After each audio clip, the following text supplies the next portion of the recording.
Le 5 novembre 2015, un barrage du géant brésilien Samarco rompt et déverse des millions de mètres cubes de boue sur des centaines de kilomètres.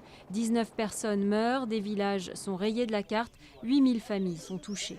Une catastrophe présentée comme le pire désastre environnemental de l'histoire du Brésil. Un an après, la mine est toujours fermée.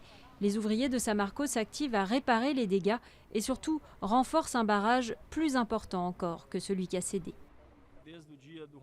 Depuis la rupture du barrage, on travaille 24 heures sur 24, 7 jours sur 7, pour que notre programme de travaux soit achevé d'ici la fin de l'année. En contrebas du barrage, Bento Rodrigues, le premier village englouti. Maria Aparecida et sa famille y habitaient. On a tout perdu. On a perdu notre maison, notre terrain, nos plantes. On avait des papayes, des oranges, des bananes, de la cérola, tout poussé. Aujourd'hui, ils sont hébergés à 50 km de là, à Mariana. Samarco leur verse une allocation mensuelle et paye leur loyer. Mais pour obtenir ces dédommagements, la justice locale a dû se battre auprès du géant minier.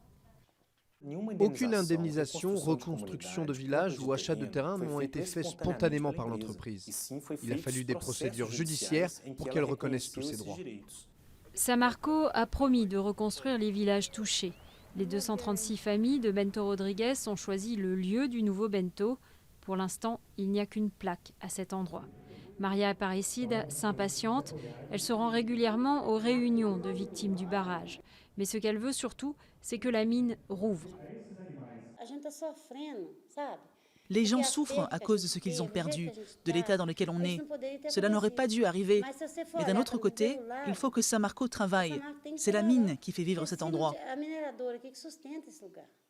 Un tiers des 3000 employés de Samarco sont au chômage, sans compter les sous-traitants. L'entreprise fait face à une avalanche de procès. La justice brésilienne lui réclame une somme record de 49 milliards d'euros en dommages et intérêts. Certains se demandent donc si la mine rouvrira un jour.